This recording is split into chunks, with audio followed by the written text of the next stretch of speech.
I've worked with a lot of my own trauma. It's a topic I've got a huge interest in. But I'm aware, like for some people out there, maybe it's useful to start with a definition of trauma, and what brought you to this topic. Well, firstly, there's the kind of physical trauma that when you look trauma up in the internet, you get kind of A&E and kind of car accidents and kind of physical injuries. But if you get onto kind of emotional and psychological trauma, PTSD people are getting much more aware of, and that usually refers to people having experienced very kind of pronounced, dramatic, terrible events. But as I see it, trauma is much better defined. Trauma means, if you look at the roots of the word, a wound. So as opposed to looking at the events that cause that, it's better to look at whether you're wounded and the effects of that.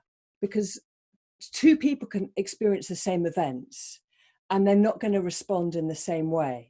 So trauma kind of occurs where the events meet that person.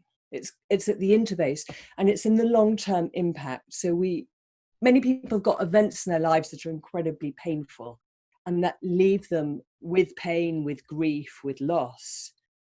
But that doesn't necessarily, that's part of being human. That doesn't necessarily turn into trauma. Whether an event turns into trauma is about whether it starts shunting us onto a different pathway, shunting us onto responding to ourselves, to other people, to the world in a different way. And that depends a lot on what resources you have. If you've got really good kind of grounding, emotional grounding, if you've had kind of great childhood and then something happens, you're much less likely to get shunted off course than if things have been very difficult early on. It depends on the support you have at the time. It's a bit like when you break something. I've had two kind of injuries. So I've ripped an Achilles tendon, which is potentially would have, if it hadn't been treated, would have left me really, really compromised. I'd have, never walked properly again. But it was treated and I barely have any effect of it. I also, unbeknownst to me, at some point in my life, ripped one of the ligaments in my knee completely. Didn't find out about it till many, many years later. And because at the time, whenever it happened, it wasn't so painful that I got it treated. And I could keep going. I ran a half marathon. I did various things. But the long-term impact, actually, of the knee ligament that never healed is much worse than the long-term impact of the Achilles. Because the Achilles was tended to and it was treated and it's fine. It was meant, it had time to repair. I wore a cast. I did exercises to help strengthen it. You had the resources to deal with it. I had the resources to deal with it. With the anterior cruciate ligament in my knee, I just took painkiller. I think it happened on a skiing trip because I remember something that was very painful on a skiing trip. But it was fantastic skiing. I was very young. It was most comfortable in a ski boot. And I took a lot of Nurofen and painkillers and hobbled on. But it meant 30 years later, my back was absolutely stuffed because I'd slightly twisted out of shape. And trauma is that twisting out of shape. It's when the wound isn't tended to. And as a result, we twist out of shape psychologically. We twist out of shape emotionally.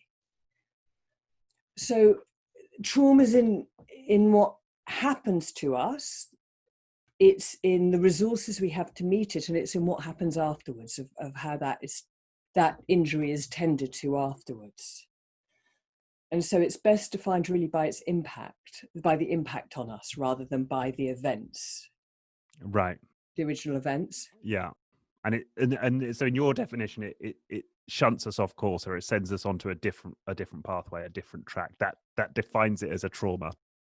Yes. And because yes and no, because obviously everything sends us off onto a different track. The people we meet, the, subjects often, particularly good school teacher sends us off onto one track. I mean, all kinds of things sends us off to a different track. But it sends us off onto a track that is then what I call a trauma world, into this kind of altered reality that is built around our wounds. So it sends us off onto a track where we've got more fear, not necessarily conscious. We're not always aware of fear. So, you know, when you and I are crossing a road, we're not aware that fear is stopping us from stepping out until the lights go red.